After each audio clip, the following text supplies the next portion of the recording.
There is something to that, in the sense of, you know, how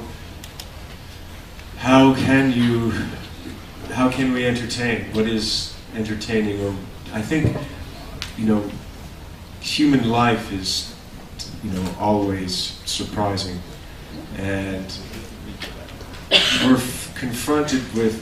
Maybe this is kind of what's cool about the digital aspect, or the way that we're viewing films now, is that there's different ways. But in terms of the traditional 2-hour window to tell a story, there's different ways now to do that.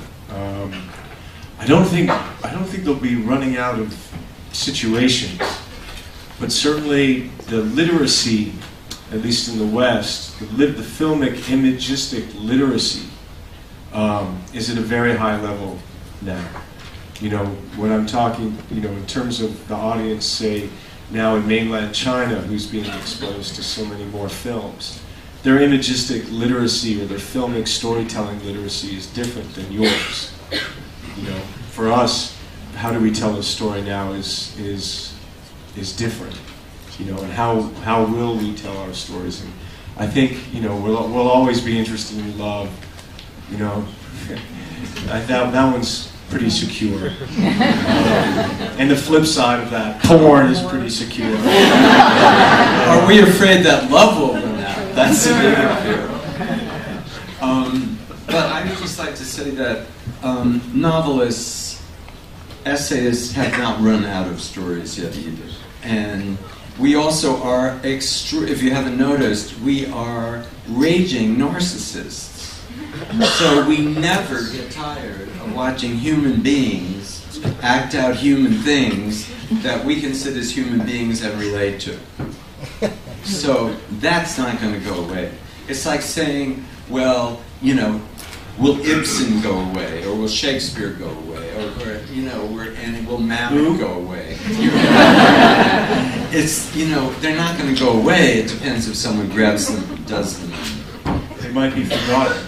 They could be forgotten, but then that would be the saddest. But then you can start again. So through the erasure, you can have a renewal. Yes, the Greek tragedies are not hot right now. This gentleman's had his hand up for a long time. There's something to that, the digital and film. It kind of leads on from the last question. Do you think, like, the fact that DSLRs are so kind of, like DSLR video cameras that everyone here has got them, like anyone in the world could potentially make a film now. Do you think in the next 5 to 10 years, like Hollywood features will start telling different kind of people's stories from all over the world, not just kind of what's been the mainstream in Hollywood for the last maybe 20, 30 years, but I mean stories that no one has told in major feature films might become, you know, the source of our entertainment. Just you mean like Hollywood kind of gaining a world cinema kind of perspective? No, more or just like people's stories who've never had the chance to financially, they've never been able to make films or even get anywhere near the industry. Now it's getting close, like, you know, you can make films with your phone and DSLR and stuff like that. Do you think that might... Yeah, I mean, it's kind of, to answer your question, you want to hear that? But I think Hollywood is now, with what Joel was talking about earlier about, in the sense that they're not making a mid-budget film anymore. They're kind of, the Hollywood business seems like it's becoming more about the special effect movie or the hero or action-oriented films, because in a way, that's what they can still do that other people can't do. The scale of that, you know, in terms of, and also financially, that's still a film that they can export and make, and you know, so that's something that they can do.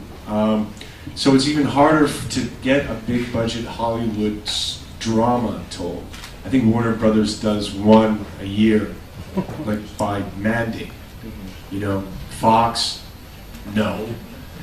You know, 6 studios. I mean, it's so, and then they can do comedies, right? So, in terms of this idea of the cinema or storytelling opening up, I don't know. I don't think so.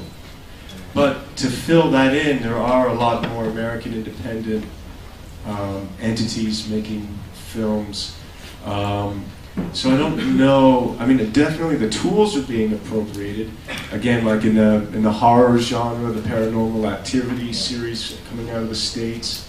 You know, that kind of reality-based, or using that technology, that kind of filmmaking to tell a story. But in terms of the faces, or I mean, Slumdog Millionaire, actually, into a certain way. That's kind of one of the things that made me think about it. Yeah, Like, maybe that kind but of stories coming from the people who it's actually about, like they're the ones who are. They might not be directing or being, you know, the DP or anything like that, but it will be their, you know, force to. Yeah, the studios have done things. The way that they have done that is actually, I mean, like Fox International has done that, Warner's International. So there's actually money coming from the studios going into foreign investment to make indigenous stories. Yeah. So as a business model, they have done that. And they're all trying now with Asia, of course, China especially. Yeah.